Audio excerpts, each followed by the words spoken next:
And to come to a place and space where you realize that when you are under the auspices of absolute love, absolute light, absolute wisdom, and absolute truth,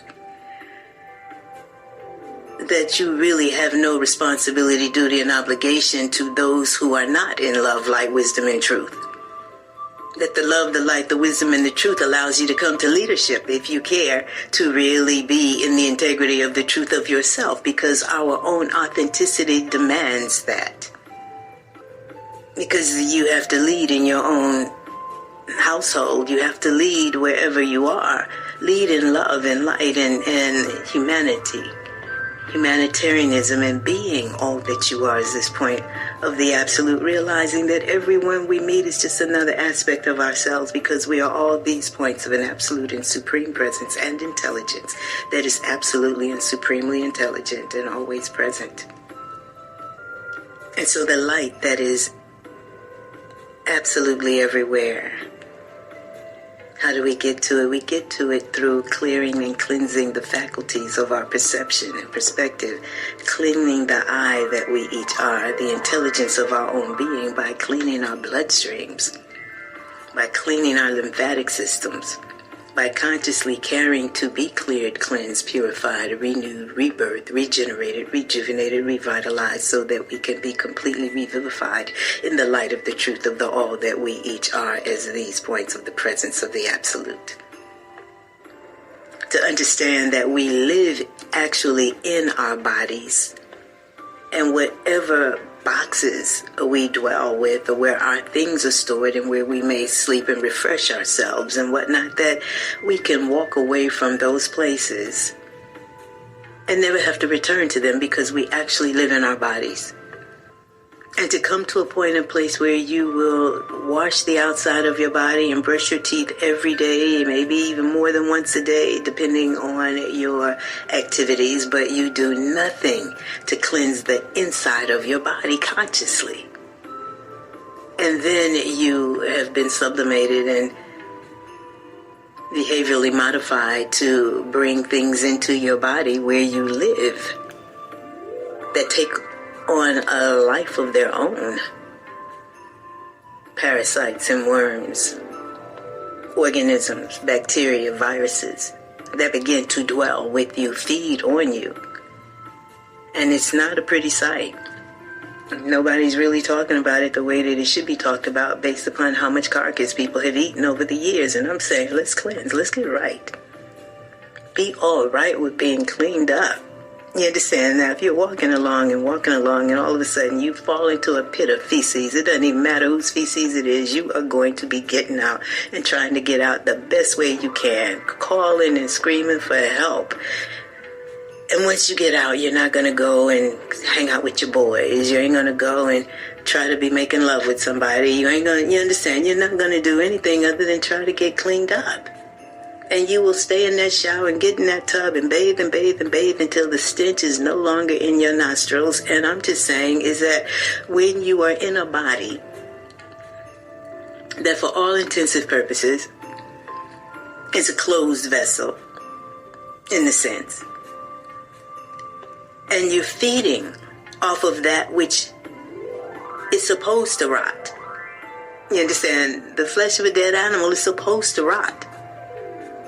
But when you're eating things from the fast food places and stuff that are shot up with so much preservative that it doesn't even rot, doesn't decay, but it's in your body. So those chemicals are there. Those preservatives are there. And then that which you do bring into your body is not shot up with all of those preservatives and whatnot, then that will rot in your body. It has to decay, because we do not have the hydrochloric acid to liquefy the flesh of dead animals. And I have to be very, very, very intense about our knowing what's causing disease. Because if you put chicken and fish and pork chops and shrimp and all of this in your trash can, And then you put beer on top of that, and you put Kool-Aid on top of that, and sugar on top of that, and donuts on top of that, and bread and cheese and milk and eggs and all of that. I guarantee you it's going to be a stench out of this world. So why would we put that stuff in our bodies?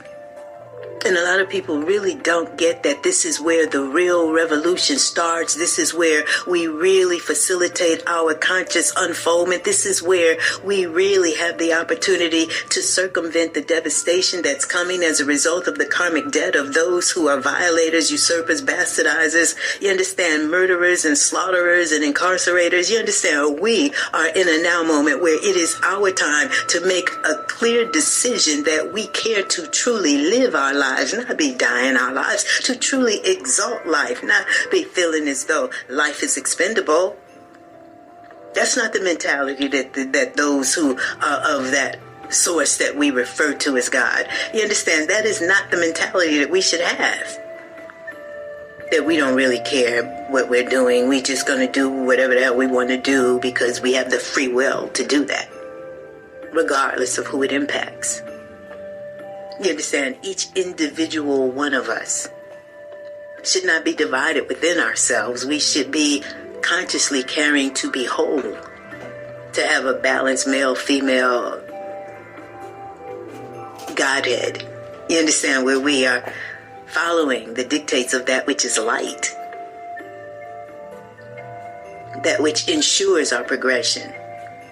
Because the more light we aspire towards and we utilize it and we harmonize with it, then the more light we can come into it. How much more light is there? It's infinite as to how much light is available to us, how much wisdom is available to us, how much knowing of ourselves is available to us, how comfortable we can be in walking as these points of this absolute and supreme intelligence that is all there is as existence itself. See, we have been socialized to feel as though our education has given us what we really require to be successful in life. But what we see is that the world is not being undermined by illiterate people. And so those of us who have been educated and exalt education as a way to upgrade our status and our income and all of that, then we still need to be about the purposes of existence and the perpetuation of life. Self-actualization, self-realization, and harmonization with the will of existence, the laws of existence, the love of existence, and consciously caring to walk the face of this earth as some of the most dynamic spirits on the planet by virtue of the gifts that we've received from all of these dynamic spirits that have already come and gone, and some who are still with us. We share this now moment of eternity with so much greatness, so much phenomenalness, that it is absolutely amazing that you would care to not be who you are.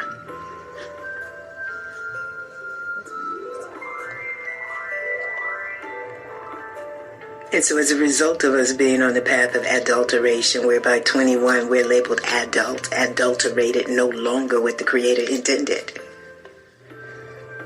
then we are consciously caring to really accept initiation off that path of adulteration, to be securely grounded upon the path of maturation, where that core of divinity is finding its cultivation and expression in life that benefits absolutely everyone and everything.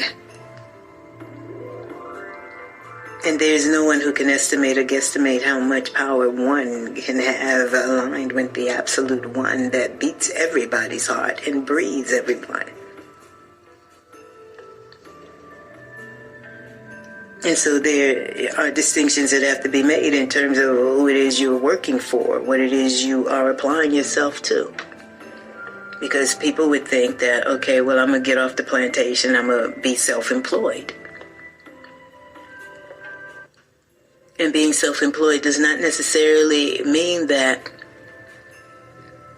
when you have not understood how to best support yourselves and create a very vital, strong, and steady life currency. You understand? Your life currency is laying foundation for your creativity.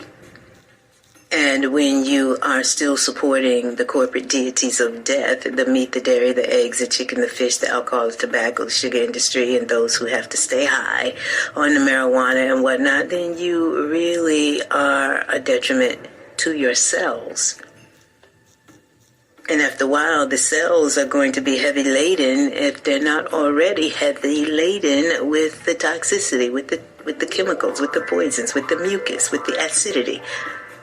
And so I am suggesting that we care. See, because we will never do something we do not care to do. And when you do it with carelessness, then it will negatively impact other ones.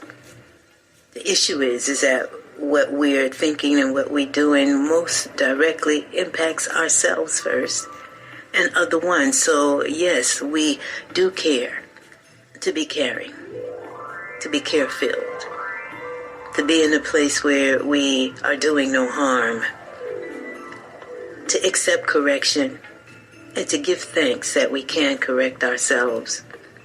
Give thanks that we can make better choices. Give thanks that we can think a better thought, a greater thought. Give thanks that we can be forgiven and we can have compassion and we can really see the divinity of all things and all ones. Give thanks that we are in a place and space where the intelligence of existence has gifted itself to each of us, and we are so grateful for our portion.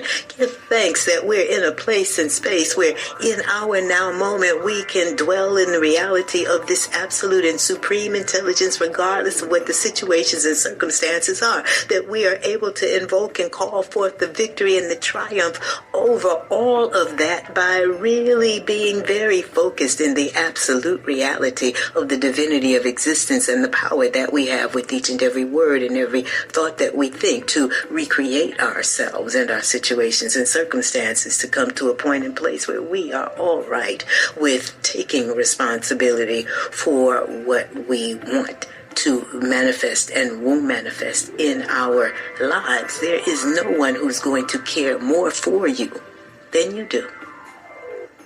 And if you have someone who's trying to care for you more than you do, and you don't get a hint to care for yourself more so that you can reflect back the love that is being given you and shown you, then you will miss something that you should not be missing. Because when it's love, and when it's care, and when it's uplifting, and when it's enhancing, and when it's inspiring, and when it's edifying, and when it's allowing you to come into a greater depth of yourself, then know that it is God.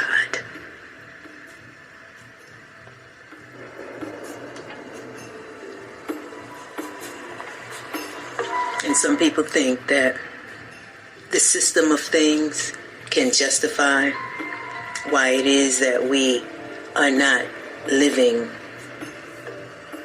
in the way that is consistent with the way of light and the way of God and the way of truth and the way of peace and the way of progression.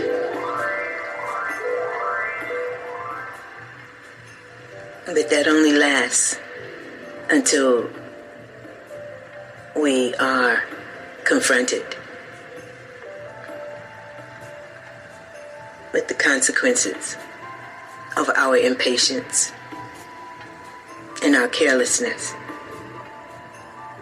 and being distracted with all the distortion and rendered dysfunctional.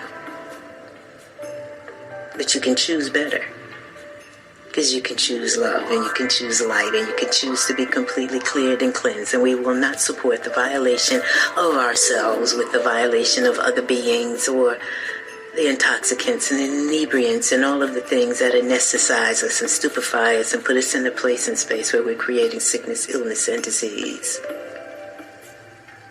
There is perfection that is an inherent part of existence, and it beats our hearts and it breathes us, and all we really need to do is to honor ourselves, honor our temples, honor the reality that we're divinely designed and designed divinely so that we are able to truly be the vehicles and vessels of absolute love, light, wisdom, truth, peace, poise, power, potency, prosperity, and to be in the frequency of true dignity and high ethic and high morality and integrity and all of that that secures us in the virtues of character that are consistent with who we are as these living, loving, intelligent, potent, and immortal points of this absolute and supreme intelligence that is beginningless, endless, infinite, and eternal.